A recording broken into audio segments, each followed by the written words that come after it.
여러분 안녕하세요.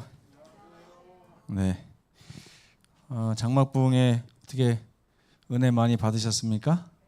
네, 본향에 이를 때까지 우리들이 어떤 삶을 살아야 되는지 룻기의 말씀을 가지고 우리 연합회장님 말씀 주실 때에 참 마음에 많은 감동이 저도 있었던 것 같습니다. 오늘은 교과 2과입니다. 지난번에도 이제 계속해서 우리는 이제 시련에 대해서 배우는데요. 오늘은 닥쳐오는 시련이라고 하는 주제로 이제 2과가 시작됐습니다. 오늘 다룰 말씀은 이제 시련을 준비하는 신앙인이라는 주제로 요 그림은 욥의 그림입니다. 욥. 종기가 온몸에 다닥다닥 났는데도 불구하고 우리 하나님을 바라보면서 이렇게 신앙심을 버리지 않은 욥의 모습을 보면서 우리가 좀 배울 것이 있다고 생각합니다. 베드로전서 4장 12절에서 13절에 있는 말씀을 함께 읽겠습니다. 시작. 사랑하는 자들아, 너희를 연단하려고 오는 불시험을 이상한 일 당하는 것 같이 이상히 여기지 말고 오히려 너희가 그리스도의 고난에 참여하는 것으로 즐거워하라. 이는 그의 영광을 나타나실 때에 너희로 즐거워하고 기뻐하게 하려 함이라. 네. 베드로의 말입니다. 말을 좀 쉽게 풀어서 하자면 시험이 우리에게 온다는 거예요. 근데 시험이 보통 시험이 아니고 무슨 시험이요? 불시험. 여러분 불시험 당해 보셨습니까? 안 당해 보셨어요? 아직 경험을 안 해보셨다고요?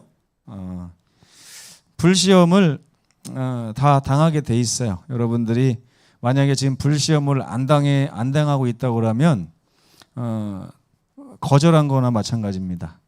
불시험을 내가 시험으로 받아들이기보다는 거절하기로 선택한 거죠.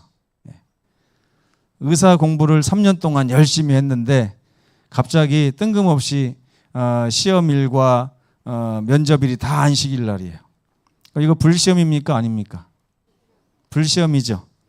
근데 이 학생이 그 불시험을 감당하기로 결심할 수도 있지만 피해가기로 결심할 수도 있어요. 그렇죠? 내가 3년 동안 공부한 게 다 날아가게 생겼는데 이번 하루만 안식일에 시험 보면 되지 뭐. 이렇게 하면 그 학생의 삶에는 불시험이 없어진 거예요. 그렇죠? 불시험이 되기 위해서는 하나님이 불시험을 줄 때 그 시험을 감당하기로 마음 먹어야 이것이 나에게 불시험이 되는 거예요. 근데 오늘날 많은 성도들은 이 불시험이 올 때 어떻게 합니까? 불시험을 거절하죠. 오늘 한 번만, 이번 한 번만, 내 입에 풀칠할 때까지, 뭐 어떻게 할 때까지 계속. 가만히 보면 요즘 신앙인들은 참 신앙을 쉽게 하는 것 같습니다. 시험 없는 길로 이렇게 피해 다니는, 시험 없는 길로. 근데 여기 베드로는 뭐라고 합니까? 너희를 더욱더 단단하게 하기 위한 목적으로 찾아오는 불시험을 만나게 될 것이다. 근데 이거를 어떻게 여기지 말라고요? 이상하다. 왜 나에게 이런 일이 오지? 이상하다. 나 하나님 잘 믿었는데 왜 하나님이 나에게 이런 일을 허락하시지? 라고 이상하게 여기지 말라는 거예요. 이상하게 여기면 어떻게 할까요? 참 하나님 이상하네. 참 하나님 이상하고 희한하네. 그러면서 시험을 피해가는 거예요. 시험을 피해가면 당장은 어려움이 없을 것입니다. 뜨겁지도 않고요. 근데 문제는 뭐가 안 돼요? 단단해지지가 않습니다. 신앙이. 10년이 지나도 20년이 지나도 30년이 지나도 단단해지지 않는 신앙인. 그러다가 나중에 예수님 오시기 직전에 강한 시험이 왔을 때 베드로와 같이 예수님을 3번 부인하고 떠나기도 하고 우리의 말로가 얼마나 불쌍한 지경으로 가는지 모르는 것입니다. 근데 베드로는 그날이 오기 전에 이상하게 여기지 말고 오히려 어떻게 하라고요? 나에게 시험이 왔다 하고 즐거워하라는 거예요. 이게 도대체 무슨 말도 안 되는 소리인지 모르겠죠? 예. 근데 나중에 하나님께서 하나님의 영광을 나타내실 때가 오는데 그때 이 불시험을 통과한 사람들은 기뻐할 수 있대요. 근데 불시험을 피해간 사람들은 기뻐할 일이 없는 것입니다. 그래서 그 기쁨을 생각하면서 즐거워하라, 이런 내용입니다. 하나님의 백성으로 사는 삶은 여러분들이 어떻게 생각하는지는 모르겠지만 성경적으로는 결코 평화롭지 않습니다. 평화롭지 않아요. 여러분들은 물론 하나님 섬기면서 평화로움을 기대하고 있는지도 모르겠어요. 하지만 하나님의 백성으로 사는 삶은 결코 평화롭지가 않습니다. 왜 그러냐면 성경은 하나님을 우리가 믿기로 선택하는 순간 우리의 삶은 영적인 전쟁터에 한 발을 내딛는 것이라고 말하고 있기 때문에 그래요. 에베소서 6장 2절을 함께 읽어보겠습니다. 시작. 우리의 씨름은 혈과 육을 상대하는 것이 아니요 통치자들과 권세들과 이 어둠의 세상 주관자들과 하늘에 있는 악의 영들을 상대하는 그 싸움에 우리가 지금 들어선 것이다. 예수님을 안 믿으면 이 싸움은 우리 싸움하고 상관이 없어요. 그렇죠? 근데 우리가 예수님을 믿기로 선택하고 하나님 나라의 백성이 되는 순간 우리는 싸워야 되는 위치에 서게 되는 것입니다. 그래서 하나님의 부르심은 선한 싸움, 이게 악한 싸움이 아니고 이건 선한 싸움이에요. 이 싸움을 하면 할수록 우리는 선에 서 있는 것입니다. 이 싸움을 피해가면 피해갈수록 우리는 선과 멀어지는 거예요. 그래서 우리는 성경적으로 말하면 하나님의 군사들입니다. 군사들. 그래서 디모데전서 6장 12절 여기 보면 두 개 다 6장 12절이에요. 여러분들 외우기 쉬우라고 제가 숫자를 맞춰 갖고 왔어요. 에베소서 6장 12절은 이 말씀이고 디모데전서 6장 12절은 이 말씀이에요. 비슷한 말씀. 우리 믿음의 선한 싸움을 싸우라. 영생을 취하라. 똑같은 말이에요. 영생을 하나님이 주셨는데 영생을 취하는 방법이 뭐냐? 믿음으로 선하게 싸우기 시작하라는 것입니다. 이것을 위하여 우리가 부르심을 받은 거라고 그랬어요. 편안하고 안락한 삶, 건강한 삶을 위해서 부르심을 받은 게 아니고 영적인 싸움을, 믿음의 선한 싸움을 위해서 우리가 부르심을 받았다는 거예요. 많은 증인 앞에서 선한 증언을 한다는 거예요. 이 선한 증언은 뭐냐면 우리가 싸우는 것 자체가 누군가에게 보여질 거 아닙니까? 그럼 우리가 남들에게 보여지는 그 모습이 선한 증언이라고 하는 거예요. 왜? 이 시험을 피해가는 사람들은 어떤 증언도 할 수가 없습니다. 그러나 이 불시험을 맞닥뜨려서 믿음으로 싸워 극복하기 위해서 이렇게 싸우는 사람들은 다른 사람들의 삶에 귀감을 일으키는 거예요. 그래서 제가 지난번에도 말씀드렸지만 그 여자 청년이 믿음의 선한 싸움을 싸우기로 결심을 했습니다. 그래서 필기시험을 딱 봤는데 필기시험은 다행히 다른 날이어서 봤는데 수석을 했어요. 그래가지고 이제 면접을 보러 가려고 했는데 면접일이 안식일이라 안식일에 면접을 보지 말고 다른 날 보면 안 됩니까? 했더니 학교에서 니까짓 게 뭔데? 이렇게 해가지고 거절을 했다는 거예요. 그래가지고 시험을 포기했습니다. 1년을 다시 공부하기로 했어요. 다음에 또 공부를 해서 또 시험을 쳤는데 또 수석을 했어요. 근데 면접일이 또 안식일이에요. 그랬더니 이번에는 학교가 난리가 난 겁니다. 이 학생이 작년에 수석한 학생인데 작년에 면접을 토요일 날 못 바꿔준다고 하니까 아예 안 오더라. 근데 올해 또 수석을 했는데 올해도 면접일을 안 바꿔주면 또 안 올 것 같은데 어떻게 하면 좋겠냐. 그래서 학교가 회의를 해가지고 물어봐 전화가 온 거예요.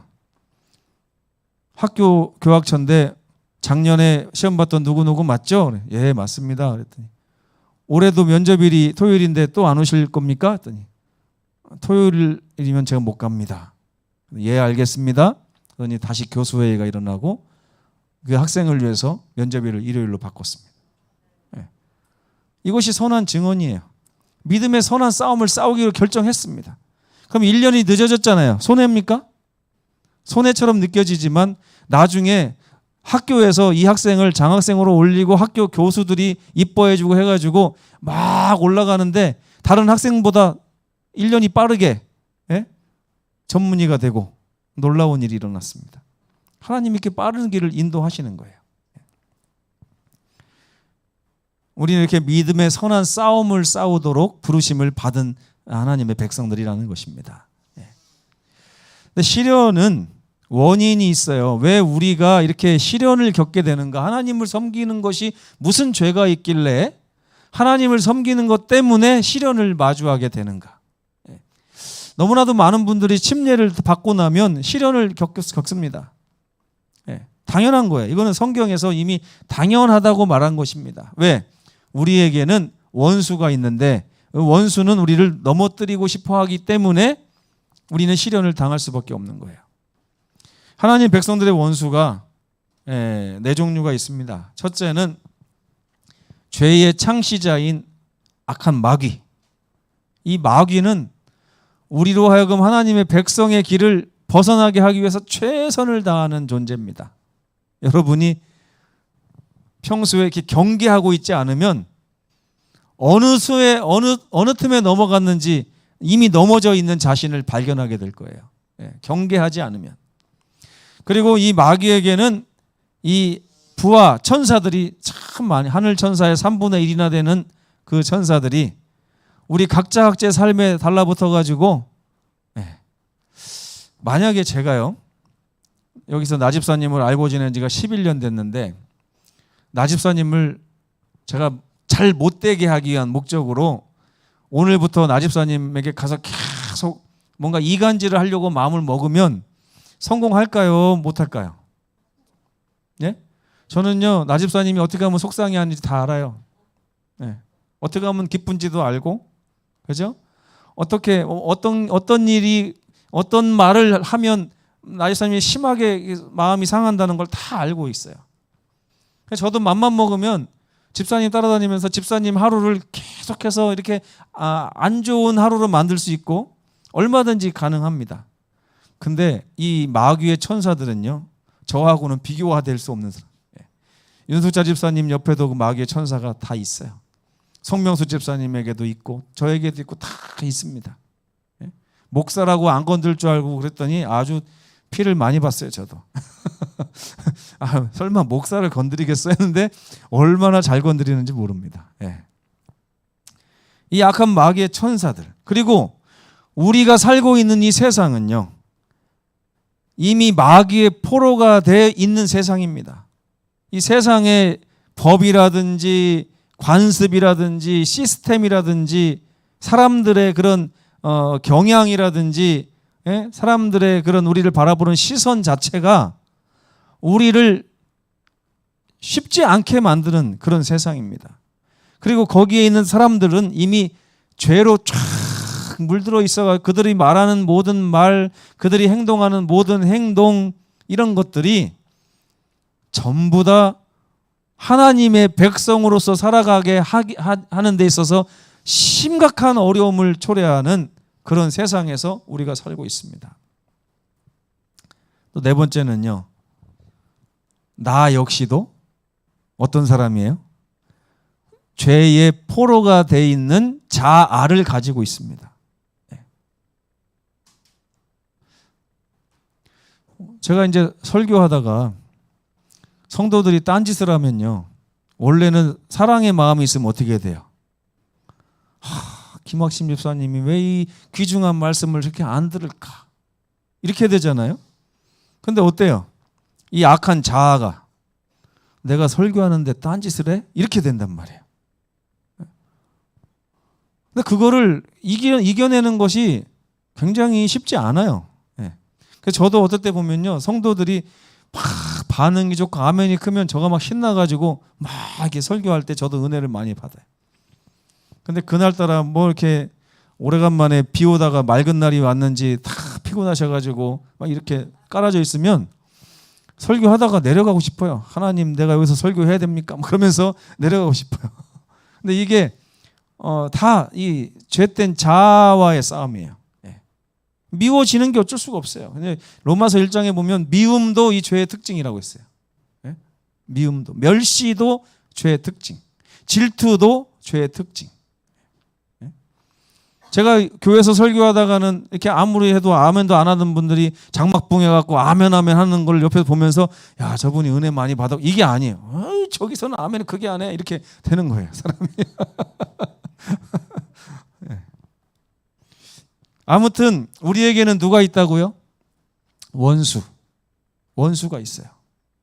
이 원수 때문에 우리가 하나님 백성으로 사는 데 있어서 자꾸 무슨 일이 생기냐면 싸울 일이 생기는 거예요. 싸울 일이.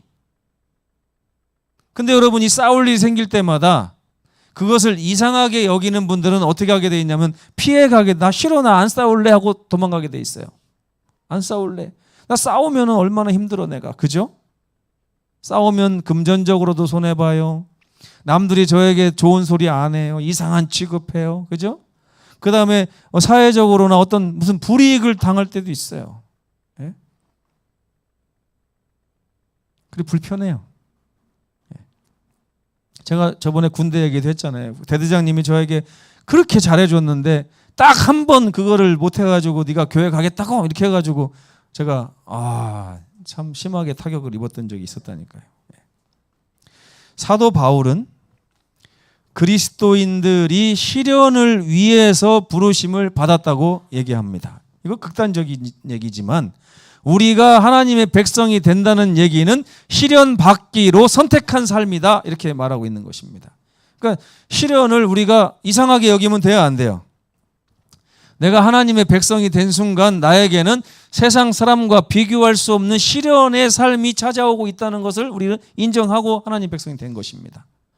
그렇기 때문에 우리는 시련하고 싸워야 돼요. 피해가려고 하면 안 되는 것입니다. 하나님의 말씀으로 굳게 서서 하나님이 그 시련을 어떻게 극복함으로 나를 단련시키시는지를 경험적으로 하나하나 딛고 가면서 우리 신앙이 단련될 필요가 있습니다. 그리스도인들은 어떤 시련을 마주하게 되는가? 네 가지가 나와요. 월, 화, 수, 목, 이렇게 네 가지 소지가 있습니다. 첫 번째는 베드로전서 5장 8절에 보면 너희 원수 마귀가 우는 사자와 같이 어떤 자를 찾는다고요? 윤숙자 집사를 삼켜야겠다, 강두철 집사를 삼켜야겠다, 삼킬 자를 찾기 위해서 막 울며 다닌다는 거예요. 마귀는 그렇게 울면서까지 이걸 원해가지고 우리를 찾아오는데 우리는 뭐 할 자세가 안 돼 있어요. 지금 맞서 싸울 자세가 안 돼 있어요. 싸우려고 하지 않고 갑자기 우는 사자가 나타나면 하나님 믿는 삶에 왜 사자가 나타나지? 이렇게 되는 거예요. 사탄은요, 경건하게 하나님을 잘 섬기던 욥의 삶도 건드린 사람입니다. 그렇죠? 아무 이유가 없어요. 뭐 죄를 져서 그런 것도 아니고 그냥 사단은 넘어뜨리는 게 목적이기 때문에 마구잡이로 달려드는 것입니다. 잘 믿는 사람도 건든다는 거예요. 잘 믿는 사람도. 그러면 사단은 잘 믿는 사람을 많이 건드릴까요? 잘 안 믿는 사람을 많이 건드릴까요? 잘 믿는 사람. 그죠? 그러니까 여러분, 하나님 안에서 아이고 평안하다 하면 좀 생각해 볼 필요가 있어요. 사단이 왜 나를 안 건들지? 안 건드려도 되는가 보다 나는, 이렇게 생각하시면 돼요. 건들 필요가 없어요. 왜? 알아서 잘 넘어져 주니까 건들 필요가 없는 거예요. 그러니까 여러분, 우리 삶에 시련이 안 온다고 하는 것은 내 삶이 사단이 지금 안심하고 있다는 거예요. 너는 가만 놔둬도 안심이다, 안심. 왜요? 요만한 어려움만 있어도 굳이 내가 찾아가지 않아도 요만한 어려움만 있으면 단돈 5만 원에도 후딱후딱 넘어가고, 그죠?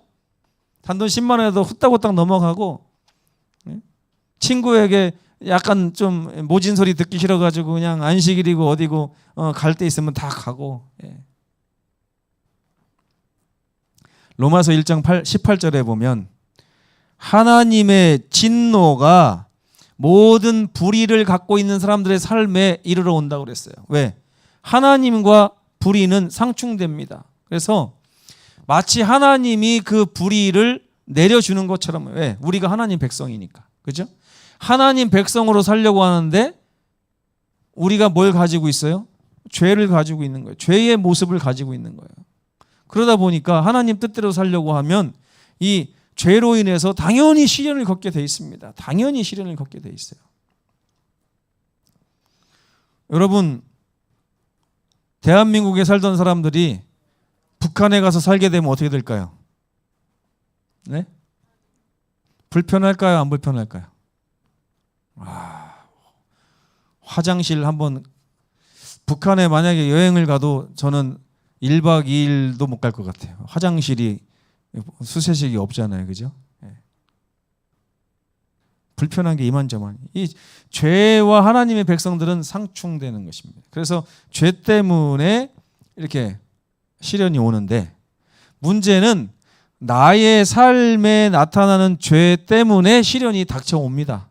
죄의 결과들이 찾아와요.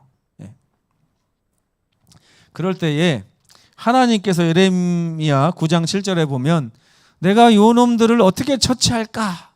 이렇게 고민을 하세요. 이 죄와 싸우고 있는 요 놈들을 어떻게 처치할까? 그게 이제 수요일날 소지에 보면 나오죠? 수요일날 소지에 보면 뭐라고 나옵니까? 그들을 녹이고 연단할 것이다. 녹이고 연단할 것이다. 지금 우리의 모습이 도가니에 들어가면 어떻게 될까요? 이 마이크를 도가니에다가 집어넣으면 어떻게 될까요? 이 모습이 없어져요. 녹아 없어져 버려요. 그렇죠? 그런 다음에 액체가 되면 그 다음에 우리는 어떤 모양으로 변할까요? 도가니로 틀에다가 붙는 모양으로 변하게 돼 있어요. 그렇죠? 이걸 연단이라고 합니다. 연단. 그러니까 여러분, 우리가 시련을 만날 때에 하나님께서는 우리가 녹기를 바라요. 그 시련이라는 도가니 속에서 우리가 녹아버리기를 원합니다. 하나님, 저는 없습니다. 자기를 부인해야 되는 거예요. 자기를. 하나님, 저 이렇게 하면 저 못 살아요. 이게 아니라 이렇게 하면 저보고 어떻게 살아라는 얘기입니까? 저에게 이 희망을 다 뺏어가십니까? 이렇게 하면 우리 모습이 그대로 남아있는 거예요. 근데 그거를 받아들이고, 하나님, 도대체 저를 어떤 모습으로 만들어 주시고자 이런 시련을 주십니까? 그래서 하나님 안에서 자기를 녹이는 거예요. 자아를 부인하는 거예요. 하나님, 이제까지 제가 30년을 귤농사를 지면서 지내왔습니다. 근데 갑자기 시련이 와요. 귤농사를 못 짓게 생겼어요. 그럼 어떻게 해요? 하나님, 도대체 나에게 이런 시련을 왜 주십니까? 이렇게 하는 게 아니고, 하나님, 도대체 어떤 모양으로 저를 꼴지으시려고 이제까지 붙들고 있던 것을 막으시는 겁니까? 그 음성에 귀를 기울이고, 그 다음에 하나님 뜻대로 하옵소서. 주께서 네모로 살라 하시면 네모로 살겠습니다. 주께서 세모로 살라 하시면 세모로 살겠습니다. 주께서 귤농사가 아니라 어디 가서 다른 걸 하라 하시면 다른 걸 하겠습니다. 길을 열어주시면 제가 가겠나이다 라고 하는 것이 도가니 속에 들어갔다 나오는 것입니다.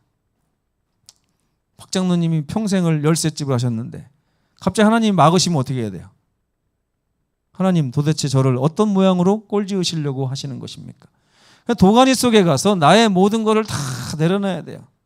근데 우리 생각은 어때요? 내가 평생 열쇠 만들었는데 이제 가서 이 나이에 뭐하고 어떻게 살으라는 얘기인가? 그러면 자기 모양이 없어져요, 안 없어져요? 안 없어지는 거예요.